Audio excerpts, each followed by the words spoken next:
Welcome to another edition of the Metal Voice, and today we have a 2-4 for you. We're talking Mr. Michael Sweet, who has released in Pretend. I'm thinking Bumblebees, Alan. I'm thinking Bumblebees. Following the steps of Nikki Sixx by releasing a book. Yellow and Black Attack. And a solo album. Yeah. At the same time. The book called Honestly. And the album is called I'm Not Your Suicide. I'm Not Your Suicide. I'm Not Your Suicide. Not Your Suicide. So what do you want to start with, Jim? I don't know where to begin with. Let's start off with the book. Let's start off with the book. Honesty. So here, the book. Around 200 and something pages. I read right through it. I couldn't put it down. One thing great about this book compared to other rock and roll books, you know, it just talks about the music and the experience of being in the band and touring with the band, recording with the band. Basically, this book is like a documentary of Michael Sweet's life and the music in business. Stryper. And the music in the music business. And it's called business for a reason. Music business. So anyways, this book is great because it reveals a lot about Michael Sweet, and maybe it's some sort of catharsis for him. Perhaps that's a great analogy. It talks about, you know, his relationship with all the band members. It talks about the rise and fall and the rise of Stryper, his solo, his life, his wife, you know, dying of cancer, remarrying, etc. We don't want to give away too much, but I gotta say that spoiler alert. It is a fantastic book, and everybody should go out and buy it because it's a great read, and it's not your sex, drugs, and rock and roll sort of book. It's more of a, this is the music business. This is what it takes to make it in the music business and survive in the music business. And you know what? It's not easy. You could have millions of dollars, hundreds of thousands of fans, and overnight it could all disappear and reappear again, right? And that's what through hard work and dedication. And that's what it comes down to, hard work. I think so, Joe. What are things that shocked you in the book? I mean, you know, we had the pleasure, and it was a true pleasure to interview Michael Sweet, and he brought up some of the stories that happened in the book. I think, you know, I was looking for a little bit more meat, and a lot of the chapters, like, okay, but, you know, like, how they were formed, it was kind of like glossed over. And then Oz, we got rid of him, and then we decided, I convinced him to bring him back in. When Oz, then we got a recording contract, and it's like, you know, we want a little bit more meat on the bones kind of thing, but then again, you know, we're not looking for War and Peace here, you know. It's a 285-page book, and you got to get a whole lifespan into there. I think, you know, he suffers from ADT.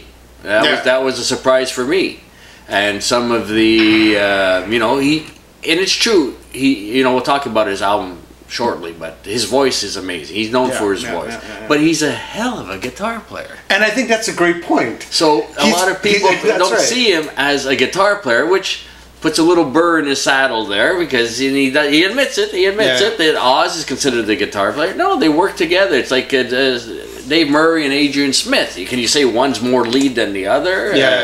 You know, so they make a great tandem, but it bothers him a little bit that Oz is considered. You know what's funny, Alan? You and I on our show, when we did an interview with him, we reviewed their albums in the past.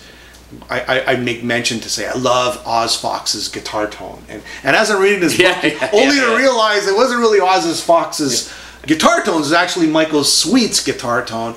And you know, like, and as shocking as it is, Michael Sweet is the main songwriter, and you're talking about like 98% of the songs, the music and the lyrics. He's the voice, and he creates that whole Stryper sound. I mean, I'm not trying to take away from anybody else. No, but the reality is the reality, and that, at least that's from his perspective, and that's from what I read. And you know, we were basically guilty of saying, you know, what a great guitar player Oz Fox is, and he is. Don't get me wrong, he is. But Michael Sweet is equally as great as a guitar player. And you know, the other surprise was this whole the black and yellow attack. Yellow and black attack, I should say.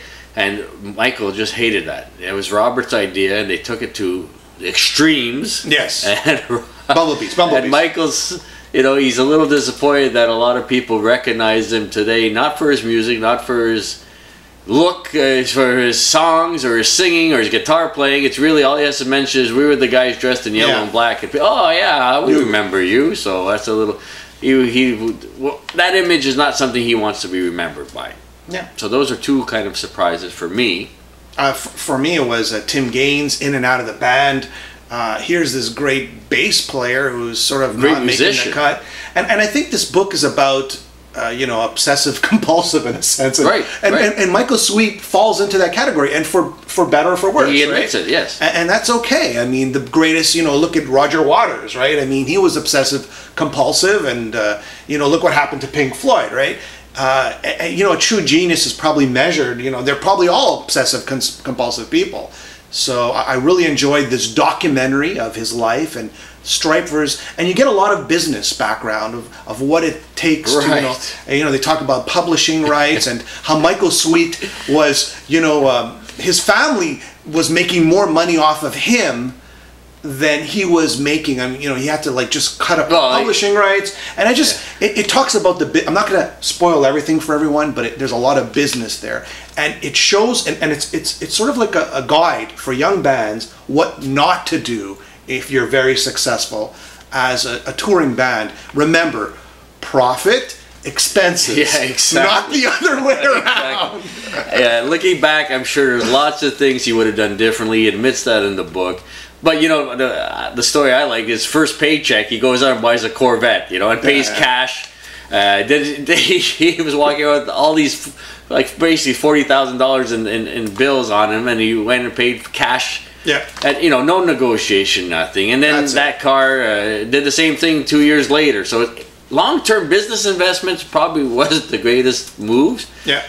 But again, little stories like that. Yeah. The only thing I can say that I was a little disappointed, it's not exactly linear. We kind of jump around. It's really based on certain, when he talks about his guitar tone, it's a chapter dedicated on the guitar tone. It's talking about the recording of the first album.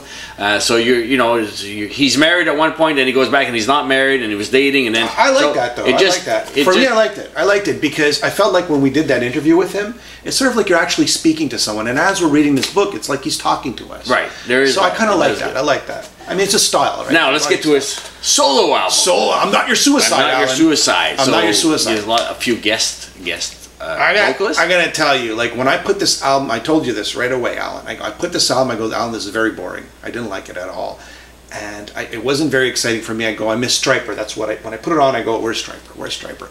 But we said we're going to review this album, so I kept listening to it. And the more times I would listen to it, and I go, wow, this is truly a great album. And it takes a lot of times to listen to truly appreciate the voice.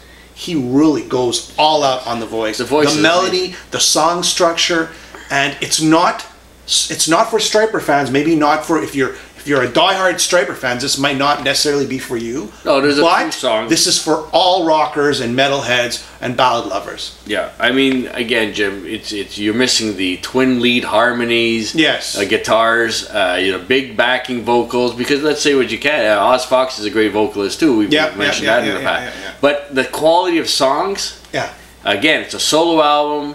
Yeah. You can see how some of these songs probably would have fitted on Reborn, which was supposed to be a solo album as well. They made a Stryper album. But, you know, like Tommy Kiefer's album, too. There's some stuff on there that they would not do in Cinderella, or he would not do in Stryper. It's a little bit more laid back. In fact, there's one that's even like a country-flavored tinge to it, which is Coming Home, which is a fantastic song. Yeah. But you've got this little bit of a slide, sounds like slide pedal guitar there, and there's some acoustic steel pedal guitar. I mean. But the rest of the song and the voice, it all comes back to the voice. Yes, the guitar works. There's a lot going on. Before coming, I listened to it with headphones on. Yeah. He's put a significant amount of time in the detail of the guitar work and the sounds. While he's playing lead, you got some acoustic stuff happening on there that you might miss on the first catch if you're listening it on a speaker from far away. But put the headphones on, there's a lot going on, and the voice, it all keeps coming back for me to the voice. Did you hear that, Michael Sweet? I know Michael Sweet actually watches our show. Did you hear that, Michael? Did you hear that? We appreciate the guitar work. Ranger Mike, did you hear that, Ranger Mike? It's a solo album, so we know it's you. Anyways, Taking on the World with Tony Hartman. Yeah. Taking on the World. That's the rocker. That's the blasting. It's just an amazing track. It's an amazing way to start the album. Hard rocking track. If you're a Stryper fan, I think All That's Left is probably the closest one that could have been on a Stryper album. I think. The Cause. The Cause. This Time. And you know what I noticed? A little bit of Beatles. Maybe a little George Harrison there. Just at the intros of a few songs. How to Love is the ballad. I mean, and that ballad it rivals First Love. Yeah, or Honestly. Neil Young. How about Neil Young? The Neil Young cover. I mean, it's actually on twice. You've got one with Electra Mustaine, which I'll just assume is Dave's daughter, with a name like that. Yeah. And they do a cover of Heart of Gold, and he puts his own little twist on it. And it's great. Yeah, it sounds good. Coming Home is also a very strong one. Another one's called Strong. That one's, a really adult-oriented rock, middle of the road there. But again, the lyrics are very well, as always. Great voice, great production, and there's a lot going on. Listen to it with headphones, and you'll see there's a lot of time and a lot of energy put into this album, and it shows. So if you're looking, like you said, Jim, upon first listen, depending on what track you decide to listen to first, you're gonna say, "Wow, this is really, quite different." But it's like Sammy Hagar's solo work compared to his stuff with Van Halen. You have to appreciate the songs for what they are. It's a solo album. It's not a Stryper. If it's a Stryper song, it's released as a Stryper album. But again, I think it didn't take me long, Jim. I mean, at all. It depends again what song you listen to first. I chose one of the ballads first. I'm like, okay, so it's a little softer. But then when you look at the whole album. Very strong album. I would give this album a 9 out of 10. Jim. I would too. Honestly, his book a 9 out of 10, and this album a 9 out of 10. And again, a lot of metalheads are going to say this is not really metal. Listen, it got something for everyone. And if you love rock and roll, it's just got different types or different genres of rock and roll on this album. That's what it's all about. There we go. And that's our honest opinion of Michael Sweet's two projects. And we salute you, Ranger Mike. Thanks for checking in. Mass confusion, total decay.